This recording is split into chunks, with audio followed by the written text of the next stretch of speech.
Դիտեք առաջին ալիք Ամերիկայի հեռուստակոնտենտը։ Բաժանորդագրվեք առաջին ալիք Ամերիկայի YouTube-յան ալիքին First Channel America։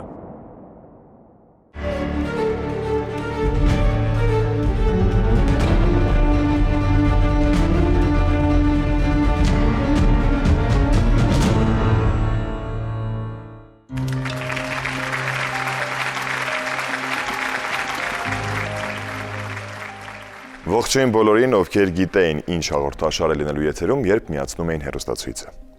Ողջունում ենք նաև նրանց, ովքեր այդ մասին չգիտեին, բայց հիմա տեսնելով, որ եթերում «Սպասիր ինձ» հաղորդաշարն է, ալիքը չեն փոխում եւ հարմար տեղավորվելով պատրաստվում են դիտել այն մինչեւ վերջ։ Շատ ճիշտ որոշում է, եթե պատրաստ եք հուզվել, ապրումակցել եւ նույնքան ուրախանալ ուրիշների ուրախությամբ։ Մարդկանց հրաշալի որակների մասին ես խոսում։ Սրանք հենց այն հատկանիշներն են, որոնցով օժտված մարդիկ լավ գիտեն, ինչ է իսկական ընկերությունը, հավատարմությունը, բարությունը, եւ հենց նրանք էլ հաճախ շատ ծանր են տանում բաժանումը հարազատ մարդկանցից։ Դե այդ հարցը լուծելու համար էլ կա մեր նախագիծը։ Եթե կորցրել եք ձեզ համար թանկ մեկին, ապա դիմեք մեզ, իսկ որոնումների ընթացքին հետևեք հեռուստադիտողների մեծ բանակի հետ միասին։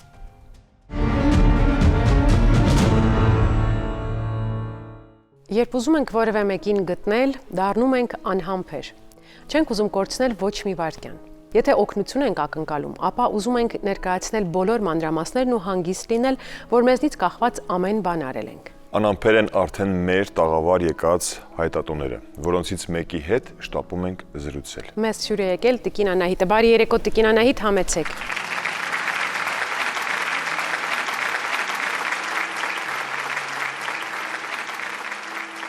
Կխնդրենք ներկայանաք։ Ես Աննայիթ Հովհաննիսյանն եմ, հոկտեմբերյանից եմ։ Փնտրում եմ քեռուս աղջկան Սարգսյան Մարինե Ազատի, 1963 թվականին ծնված։ Իր մաման ռուս է, ուներ մի հատ աղջիկ առաջվա ամուսնուց։ Ապրում էր Նավրասիսկում։ Քույրիկին կանչեց, որտեղ ստեղ լավ չէին կարողանում էլ ապրեն, Կիրովականում էին ապրում։ Քեռս էլ կար։ Երկրաշարժից հետո կանչեց, ասեց եկեք ստեղ կօգնենք, Մարինենք աշխատի, կապրեք էլի։ Գնացին ընդ նամակներ էր գրում քեռիս։ Քեռիս մահացավ ընդ է, մահանալուց հետո նամակ չի եկել, դե ինքը ռուսական կրթություն ուներ, չէր գրում։ 2002 թվին եկավ Կիրովական, մինչև Կիրովական գնալ է Երևան այնուց քեռիս է ապրում, գնացել էր իրենց տուն, ասել էր, որ եկել եմ տունը ծախեմ, էլ հետ չեմ գա ստեղ, ասել էր, բայց ընդեցի կգնամ հոկտեմբերյան հորքուրիս տեսնեմ, այսինքն մամայիս։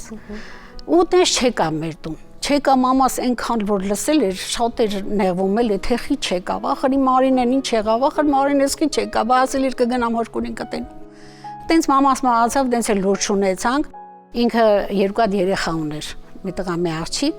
բայց ամուսնուց բաժանված էր էլի։ Ճիշտն ասած չգիտեմ հիմա Նավրասիսկա թե Մոսկվայի, իսկ իր քույրը Տանյայի անունը ապրում է Նավրասիսկում։ Այսինքն 2000-ականներին, երբ Մարինեն եկել է Հայաստան, նրան չեք տեսել դուք։ Հորողբոր տունն է գնացին, իմ մյուս քեռուս տունը։ Ասել է գնամ տունը ծախեմ, տեսնեմ ինչ եմ անում, կգնամ հորքուրին կտենամ, ու տենց չի եկել։ Հիմա մենք սպասում ենք համ հորաքրոջ երեխեքը, համ հորեղբոր երեխեքը։ Այստեղ սպասող շատ Սպասող, հա, ունի, հա։ Դուք ասացիք նաև, որ երկու երեխա ունի Մարինեն, հիշում եք դրանց անունները։ Այո, տղայի աղջիկ, աղջկա անունը Սյուզանա էր, բայց տղային Սաշա են ասում, չգիտեմ էլի ճիշտ ոնց էր։ Գուցե Ալեքսանդր։ Կարող է, ենթադրաբար։ կարող է, չեմ լսել էդի Սաշա։ Ինչ տարիքի կլինեն նրանք։ Երեխեքը։ Մարինը 63 տարեկան է, երեխեքը 34, 2 տենց։ Երեխաներին դուք հանդիպել եք։ Փոքր ժամանակ եմ տեսել։ 2002-ին նրա ձեր տուն չգալու պատճառը չգիտեք։ Չէ։ Դուք Մարինեին հիշում եք հավանաբար այնպեսին, ինչպեսին այս լուսանկարում են, հա։ Հա, այս վիտրն էլ ինքն էր գործե ուրախ ասեց, գիրես քուրեսի ես եմ գործելու հակել։ Ինչ հուշեր են պահպանվել Մարինեից, ինչպեսին եք նրան հիշում։ Հիշում եմ, որ շատ նուրբ սիրուն աղջիկ էր։ Տիկին Անահիտ, մեր հաղորդման մեջ մի ավանդույթ ունենք, երբ խնդրում ենք մեր հայտատուին դիմել անմիջապես եւ ուղիղ այն մարդուն, ում ինքը փնտրում է եւ շատ է ուզում տեսնել։ Ես խնդրում եմ ձեզ օգտագործեք այս հնարավորությունը, տեսախցիկին նայելով դիմեք Մարինեին։ Մարինե ջան, եթե դու ինձ տեսնում ես, խնդրում եմ արձագանքիր, որովհետեւ քեզ փնտրում են համ հորաքրոջը երեխեքը, համ էլ հորողբորը երեխեքը։ Սպասում ենք թեկուզ զանգի կապով էլի, տեսնենք իրար հանդիպենք, զանգենք, ոնց կլինի։ Կամ կարող են դիմել մեր խմբագրությանը։ Այո։ Շնորհակալություն եւ հաջողություն եք մաղթում ձեր որոնումներին։ Շնորհակալություն շատ։ Մեծ հույսով դիմում եմ բոլոր նրանց, ովքեր դիտում են մեզ։ Եթե որևէ բան լսել եք որոնվողի մասին, անհապաղ կապ հաստատեք մեզ հետ։ Որքան ենք մտածում որոշումներ կայացնելուց առաջ։ Քանի անգամ ենք փոխում միտքը, մինչև վերջնականապես համոզվում ենք մեր գաղափարների ճիշտ լինելու մեջ։ Քանի կարծիք ու խորհուրդ ենք լսում, քանիսն ենք ընդունում, քանիսից հրաժարվում։ Իսկ ի՞նչն է դառնում որոշիչը։ Ինչն է դրդող ուժ դառնում երբեմն ծանր եզրահանգումների գալու համար։ Ինչն է ցրում կասկածները եւ ստիպում առաջ շարժվել, չվախենալով խոչընդոտներից։ Հաճախ այդ ուժը տալիս են հարազատները, ընտանիքի անդամները, ընկերները, մարդիկ, որոնք պատրաստ են անշահախնդիր կերպով աջակցել եւ մենակ չթողնել ոչ մի պարագայում։ Մեր հայտատուներից շատերը հենց հարազատների հորդորով են դիմում մեզ։ Շատերի փոխարեն էլ հենց հարազատներն են դիմում անակնկալ մատուցելով։ Ցավոք հանդիպում է նաև հակառակ պատկերը, երբ հարազատները արգելում են որոնումներ իրականացնել։ Տեսնել ձեր մտերիմ մարդուն երջանիկ, թե սկզբունքների զոհ դարձնել նրան, դուք եք որոշում։ Իսկ մենք կօգնենք սկսած այն պահից, երբ կայացնեք ձեզ համար կարևոր որոշումը։ Մեր այսօրվա հայտատուն արդեն արել է դա։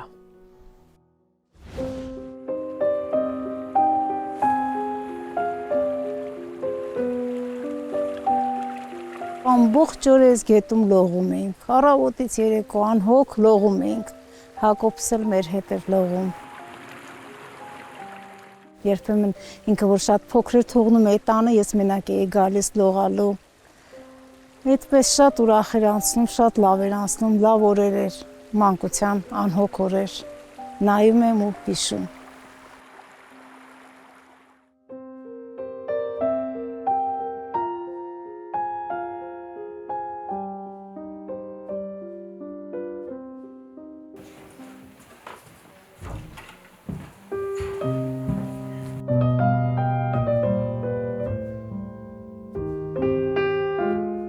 Հակոբը տան ամենափոքրն էր, սիրված թե տանը, թե բակում։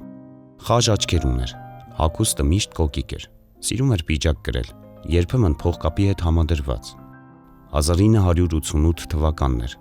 Հակոբը մեկնեց Ռուսաստանի Չիտա քաղաք սովորելու, բայց հարևանությամբ ապրող աղջիկը Օլգան փոխեց Հակոբի ծրագրերը։ Տղան սիրահարվեց, ուսում ստանալու փոխարեն ամուսնացավ։ 1991 թվականին ծնվեց նրանց դուստրը Արևիկը։ Մի քանի ամիս անց Հակոբը եւ Օլգան իրենց դստեր հետ եկան Հայաստան, Մայակովսկի գյուղ։ Տան անդամները նրանց շատ ջերմ ընդունեցին։ Շատ լավ էինք, շատ ուրախ էինք։ Օլյան շատ հաճելի աղջիկ էր, ուրախ, ժպտերես, կյանքով տես լեցուն, սիրում էին իրար երկուսն էլ։ Ինքը սիրում էր կարկանդակ պատրաստել, պատրաստում էր ու հարևանությանը բաժանում էր, կանչում էր տուն հյուր։ Շատ լավ հիշողությունները, որ գալիս էին, երեխան էլ փոքրիկ, այնքան հետաքրքիր երեխա էր, շատ լավ կեսահայերեն, կեսառուսերեն խոսում էր, շատ սիրված էր, Հակոբն էր շատ սիրված ա եղել այստեղ բոլորիս կողմ, մեր փոքրն ա եղել ու մենք շատ ենք իրեն սիրել։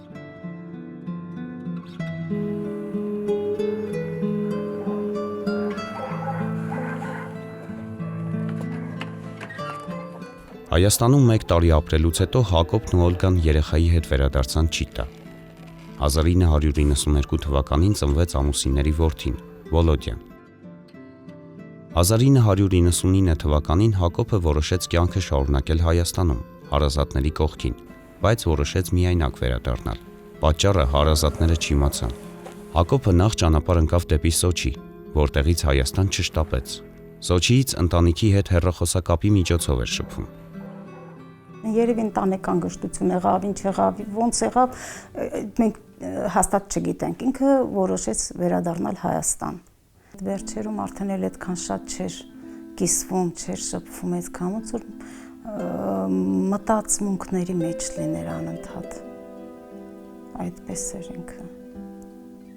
Միգուցե կյանքը լավ չէր դասավորվել, այնտեղ դժվարություններ ուներ, անհաղթահարելի, այստեղ էլ հայրս մենակ էր մնացել, դե ինքը մտածում էր էլի թե ոնց պիտի անի, ոչ այնտեղ էր, ոչ այստեղ էր։ դժվարություններ ուներ։ Վերջին անգամ Հակոբը հարազատներին զանգահարեց 2001 թվականի հուլիսին։ Տղան ասաց, որ Սոչիում է, ծովի ափին կառուցվող հյուրանոցի շինարարությամբ է զբաղվում։ Դրանից հետո տղան հարազատների հետ այլևս կապի դուրս չեկավ։ 24 տարի չկա ինքը, գոնե վերջին հույսն է դա արդեն մեր։ Ամենտեղ տվել ենք, ամենտեղ փնտրել ենք, Սոչի գնացողներին հարցրել ենք, ասել ենք մի հատ նայեք այնտեղ էլ ամեն ձև։ Մեր վերջին հույսն է, մեծ հույսով ձեզ ենք սպասել, որ այդ լինի, գտնենք մեր եղբորը, շատ ենք սիրում իրեն։ Հակոբ ջան, աղբեր ջան, ցավդ տանեմ, մենք քեզ կարոտով սպասում ենք այսքան տարի, դեռ հույս ունենք, որ դու կգաս, բոլորն են սպասում, բոլորը քեզ շատ սիրում են ու անհամբեր քո գալստին են սպասում, Հակոբ ջան, մի լուր տուր, մի բան ասա։ Մեզ այդ անորոշ վիճակից հանի խնդրում եմ, շատ ենք սիրում, քո ընտանիքն էլ, քո երեխան աղջիկդ էլ, բոլորը սպասում են անհամբեր քեզ։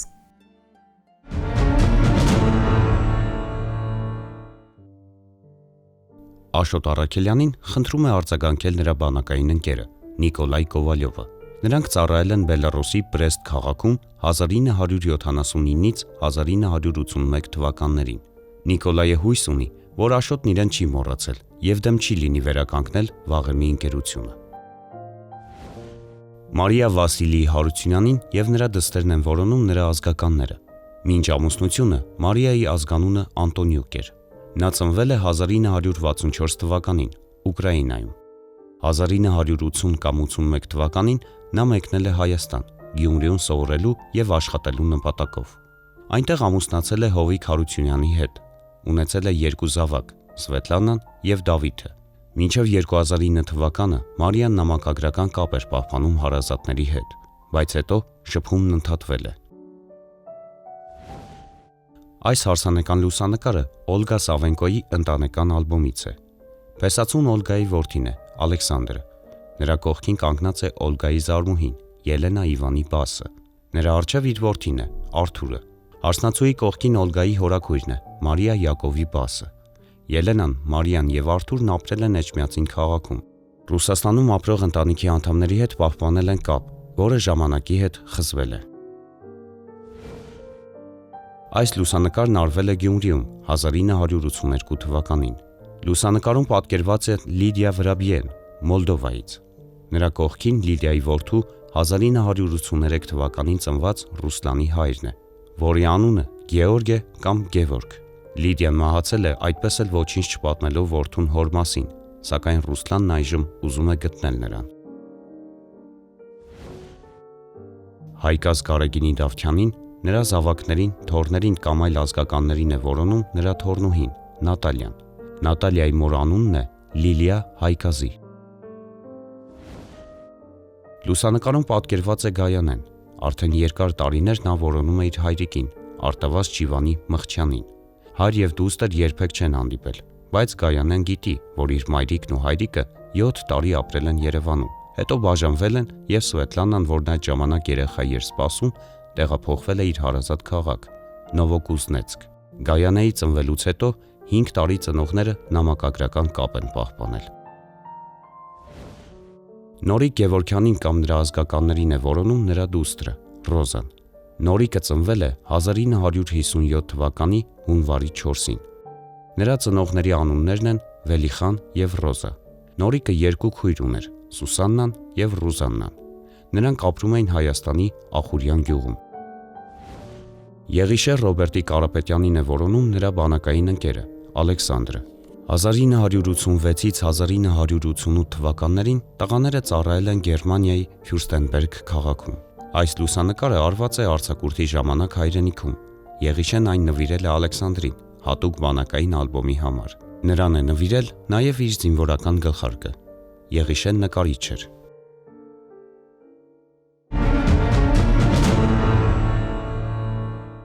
Երկրորդ համաշխարհային պատերազմում զոհվածների ընդհանուր թիվը մինչ օրս հստակ չէ։ Հիմա արդեն հնարավոր էլ չէ իմանալ ինչպես եւ որտեղ են զոհվել նրանցից շատերը։ Ոչինչ չգիտենք անհետ կորածների մասին։ Բայց սպասիր ինձ նախագիծը չի մերժում ոչ մի հայտ, որն այս կամ այն կերպ կապված է պատերազմի ժամանակաշրջանի հետ։ Նույնիսկ տասնամյակներ անց որոնողական խմբերը շարունակում են աշխատել, փնտրել եւ գտնել աճյուններ, որպեսզի վերականգնեն նրանց անունները եւ նրանց մասին հիշողությունը, եւ իհարկե նրանց պատվով հողին հանձնեն։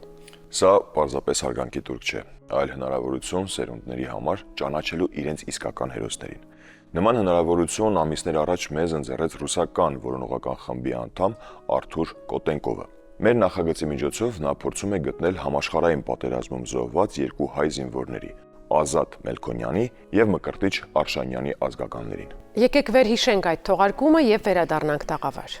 Որոնողական աշխատանքներով տևական ժամանակ եմ զբաղվում։ Հիմա եկել եմ Վոլգոգրադից, որտեղ Գլեցկի շրջանում այս բային որոնումներ են ընթանում։ Ժամանակին այնտեղ շուրջ 10,000 մարդ է զոհվել։ 1942 թվականի հուլիսին գերմանական զորքերը փորձում էին ճեղքել պաշտպանությունը, սակայն Կրասնոդարի հետևակային ուսումնարանի կուրսանտները 33-րդ գվարդիական հրաձգային դիվիզիայի հետ կանգնեցրին հարձակումը։ Մեծ թվով մարտիկներ զոհվեցին, եւ հիմա մենք փորձում ենք գտնել, վերականգնել անունները։ Ես համարում եմ, որ դա շատ կարևոր է։ Վերջերս մի խրամատ հայտնաբերեցինք, որի մեջ 20 աճյուն կար։ 20-ից 16-ը անվանական մեդալյոններ ունեին, երկուսը անոթաձև թալիսմաններ, երկուսն էլ ցավոք անվանական իրեր չունեին, դրանք հավանաբար վնասվել էին պայթյունի հետևանքով։ Նրանցից երկուսի մեդալյոնների մեջ գրված անունները հնարավոր է եղել կարդալ։ Տղաները Հայաստանից են եղել։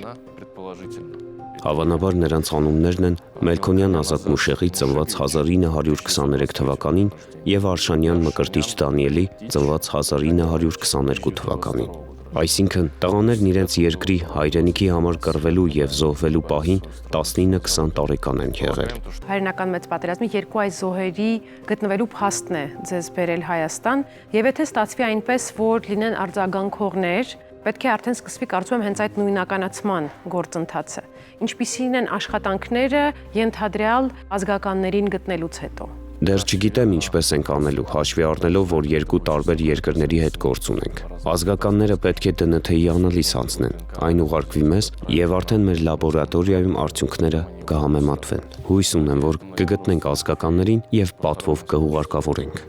Ես Ռադիկ Մուշեղի Մելքոնյանն եմ, Ազատ Մուշեղի Մելքոնյանի եղբայրը, փոքր եղբայրը։ 5 եղբայր են եղել, 2 քույր։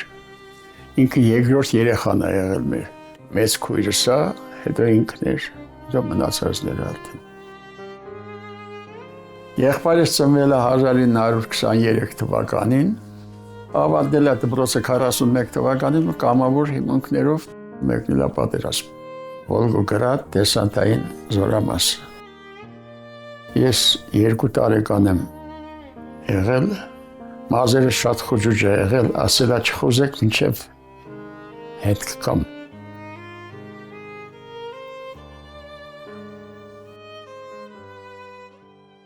Պատերազմ գնալուց հետո կապը եղել է, նամակ ուղարկել, մեջը նկարը դրած, զինվորական փապաղով, արդեն ցույց եղանակ է, սեպտեմբերի վերջին ակնած է, արդեն երևի մի 2-3 ամիս հետո նկարվել ուղարկել էր, մի քանի ամիս հետո սև թուղթ է եկել։ Մայրս անընդհատ դիմել է, այդ Մոսկվա, ոչ մի պատասխան, ոչ մի բան չի եկել, ստորեն։ Ու գնալով, ոնց որ հույսներս կոդրել ենք, ինչ սպասեինք, պատերազմից հո լավ բան չէինք սպասի։ Այսքան բանել է։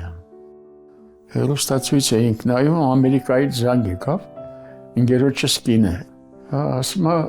նայում եք, ես հաղորդում կա, ասի չէ, Մանիկ ջան, ինչ է եղել, այնտեղ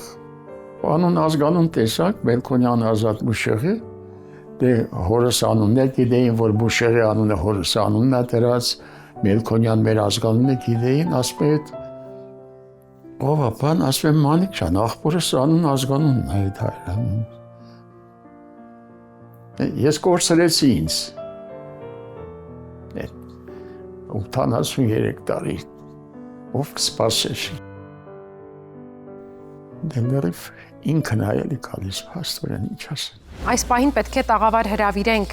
մեր հրավիրյալ մասնագետին, ով եկել է այստեղ ԴՆԹ փորձանմուշը վերցնելու նպատակով, խնդրում եմ համեցեք։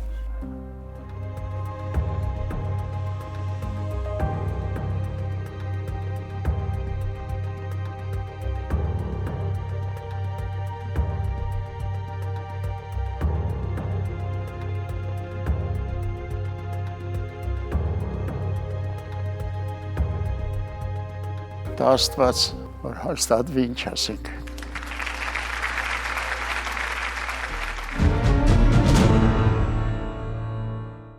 Անմիջապես թողարկման ավարտից հետո Ռադիկ Մելքոնյանի ԴՆԹ-ի նմուշն ուղարկվեց լաբորատորիա, որպեսզի հաստատվի կամ հերքվի նրանց արյունակցական կապը։ Պետք է շեշտենք, որ նման հետազոտությունը բավականին բարդ գործընթաց է եւ պահանջվեց տևական ժամանակ վերջնական արդյունքը ստանալու համար։ Փորձաքննության առանձնահատկությունների ընթացքի, ինչպես նաև արդյունքի մասին կիմանանք մեր հաջորդ տեսանյութից։ Ռուսաստանում գործունեություն ծավալող որոնողական ջոկատին կից գործող լաբորատորիան է։ Հայրենական պատերազմի ժամանակ անհետ կորած ճանաչված մարդկանց աճյունների հետազոտումը, իդենտիֆիկացումը, փաստաթղթերի ստուգումն ու ԴՆԹ-ի փորձանմուշների դուրսբերումն իրականացվում է հենց այստեղ։ 2025 թվականին այս լաբորատորիայում տեղի ունեցավ աննախադեպ երկար ու բարդ փորձաքննություն։ Պետք էր հասկանալ, արյունակցական կապ ունեն արդյոք հայրենական պատերազմի ժամանակ զոհված Ազատ Մուշեղի Մելքոնյանն ու վերջինիս հարազատների որոնման հայտին արձագանքած Ռադիկ Մուշեղի Մելքոնյանը։ Առաջին փուլի ամենամեծ դժվարությունը 82 տարի եղանակային տարբեր պայմաններում մնացած աճյունի մնացորդներից ԴՆԹ-ի փորձանմուշ դուրս բերելն էր։ Մենք ոսկրից փոշի ենք ստանում խարտելու միջոցով։ Անհրաժեշտ է ուսումնասիրել աճյունի մի քանի նմուշ, քանի որ դրանցից մի քանիսում ԴՆԹ-ն լավ է պահպանվում, մի քանիսում վատ, եւ մենք նախապես չենք կարող նույնիսկ կանխատեսել, թե որից կկարողանանք ԴՆԹ-ի նմուշ ստանալ։ Ազատ Մելքոնյանի պարագայում մենք ստիպված էինք յուրաքանչյուր ոսկրից փորձել ԴՆԹ դուրս բերել։ Եվ նպատակը ոչ թե պարզապես ԴՆԹ ստանալն էր, այլ այնպիսի ԴՆԹ, որը կկարողանայինք ուսումնասիրել։ Ստեղծված իրավիճակում ճշգրիտ հետազոտություն իրականացնելու համար անհրաժեշտ եղավ Ռուսաստան ուղարկել ոչ միայն Ազատ Մելքոնյանի հավանական եղբոր, այլև նրա հայրական ու մայրական կողմի արյունակից բարեկամների ԴՆԹ-ի փորձանմուշները։ Կար պարտադիր պայման. հայրական կողմից ԴՆԹ-ի փորձանմուշ կարող է ուղարկել միայն արական սեռի ներկայացուցիչ, մայրական կողմից իքական։ Հիմնական դժվարությունը հենց աճյունից գենետիկ տվյալներ ստանալն էր։ Հետո երբ արդեն նաև նմուշները ստացանք, մնում էր միայն համեմատել դրանք։ Արդյունքը մեզ ուրախացրեց։ Մեր ստացած փորձանմուշը համընկավ 99.9%-ով։ Մենք կարող ենք ասել, որ այն մարդը, որին պատկանում է ԴՆԹ-ն, միանշանակ ազգական է։ Եվ այսպես Ռադիկ Մելքոնյանն Ազատ Մելքոնյանի հարազատ եղբայրն է։ Անհրաժեշտ փաստաթղթերի ձևակերպումից հետո Ազատ Մելքոնյանի աճյունը հնարավոր է տեղափոխել Հայաստան ու պատվով ուղարկավորել։ Այստեղ պահվում են հիշատակի գրքերը, ահա գիրքը, որը կոչվում է «Անուններ զինվորական մեդալիոններից»։ Այստեղ ներառել ենք բոլոր նույնականացված մարտիկների անունները։ Ուզում ենք փոխանցել այս գիրքը զինվորի ազգականներին։ Իրականում սա սովորական պատմություն չէ։ Չէ՞ որ մենք մարդու հետ գործ ունենք, որը այսուհետ նաև անուն կունենա։ Նպատակը հենց մարդու անունը վերականգնելն էր, որպեսզի նրա գերեզմանը անանուն չմնա։ Ցավոք, նման մարդիկ շատ են մինչ օրս։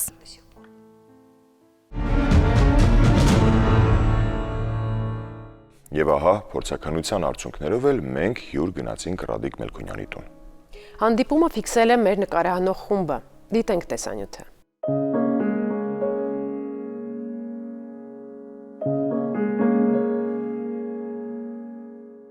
Թեպետ մենք անընդհատ կապի մեջ ենք եղել, սակայն այսօր հատկապես հետաքրքիր է ինչ տրամադրություն ունեք եւ ինչպիսի տրամադրվածությամբ եք պատրաստվել մեր հանդիպմանը։ Իհարկե բարձր տրամադրությամբ սպասում ենք լավ նորությունների։ Անհավատալու բան եղավ։ Անհավատալու 83 տարի հետո լուր ստանաս, որ եղբորդ մարմին ինչ-որ գտել են։ Մեծ կովելի կովերստի համար աշխատանքը դա Ես ազնվությամբ զարմանում եմ։ Համ ուրախալի է, համ դժվար է տանելը, դժվար է բանը։ Ձեզնից վերցված փորձանմուշն ուղարկեցինք լաբորատորիա։ Նույնականացումն իհարկե հեշտ գործընթաց չէր, անհրաժեշտ եղան հավելյալ փորձանմուշներ։ Այսպիսով դիմեցինք ձեզ, Ալեքսանդր, եւ Սիրանուշին։ Շատ ուզիչ է, որովհետեւ ես միշտ հետաքրքրվել եմ մանրամեկե տարբեր տեղերով եւ այդ մեմորիալով եւ բանով միշտ ցույց է տվել, որ անհայտ կորածա։ 1 տարի պահանջվեց, որպեսզի հասնենք արդյունքի եւ կարեւոր է շեշտել, որ այս 1 տարվա ընթացքում ոչ մի րոպե կանգ չի առել մեր աշխատանքը այս հայտի շուրջ եւ այս ամբողջ ընթացքում դուք մեզ աջակցել եք, Ալեքսանդր, որի համար շատ շնորհակալ ենք։ Դա իմ պարտականությունն է եղել ամեն հարցով աջակցեմ ու ելի եմ աջակցելու ձեր արած գործից հետո ես իրոք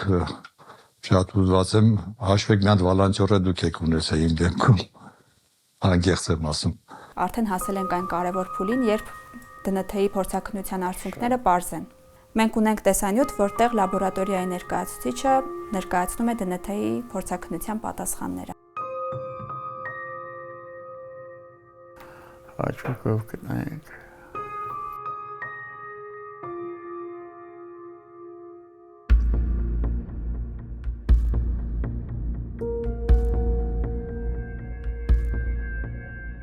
Իդենտիֆիկացումը, փաստաթղթերի ստուգումն ու ՏՆԹ-ի փորձանմուշների դուրսբերումն իրականացվում է հենց այստեղ։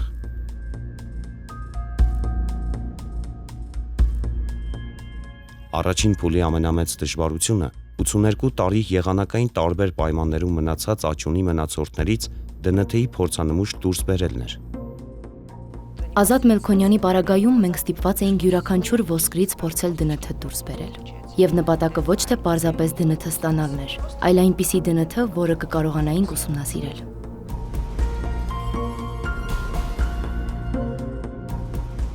Եվ այսպես Ռադիկ Մելքոնյանն Ազատ Մելքոնյանի հարազատ եղբայրն է։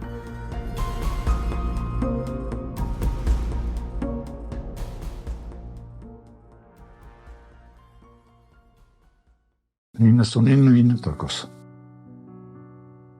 Նրանից այն կոմերն չէ։ Մնում է հիմա կազմակերպենք, բերենք։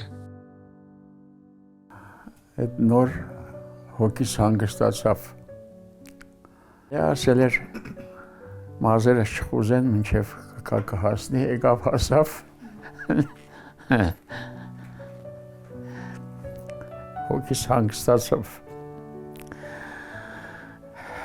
Դեռ փշերի վրա ես կհաստատվի, չի հաստատվի։ Դե այդքան անսպասել է, այդքան տարի անցնի ու գտնեն ու դե այնտեղ խառնված իրար ոնց կտան, ոնց եղավ այդ անչափ շնորհակալ ենք ձեր կատարած աշխատանքը գնահատական մեծ գնահատականի արժանի մեծ ես ազնվությամբ եմ ասում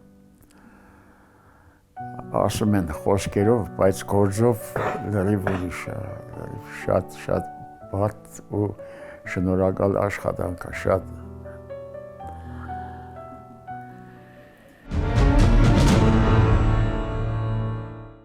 Այսօր վերջակետ ենք դնում այս պատմությանը։ Երկար եւ բարդ ճանապարհ էր։ Մենք մեր անսահման երախտագիտությունն ենք հայտնում որոնողական թիմին, որը ոչ միայն պարզապես որոնողական աշխատանքներ է տանում, այլև հոգ է տանում, որ պատերազմում զոհված զինվորների գտնված աճյունները թեկուզ ուշացումով, բայց հասնեն տուն։ Մենք հավատում ենք, որ միայն միասնական ուժերով է հնարավոր նման ծավալով որոնումներ իրականացնել, փնտրել եւ գտնել մարդկանց, որոնք վաղուց անմահացել են։ Յուրաքանչյուր ոք, ով ներգրավված է նման աշխատանքներում, իր ներդրումն ունի պատմական արդարության վերականգնման գործում։ Սրանք սովորական որոնումներ չեն։ Այս որոնումներով վերադարձվում են հիշատակն ու հարգանքն առ նրանց, ովքեր տվել են իրենց կյանքը հանուն մեր ապագայի։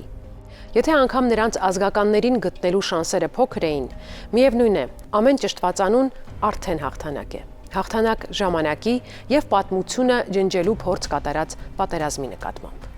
Եթերում սպասիրիններ։ Ձեզ հետ Աննա Ավանեսյանը եւ ես Ռուբեն Մուրադյանն եմ։ Կհանդիպենք հաջորդ շաբաթ։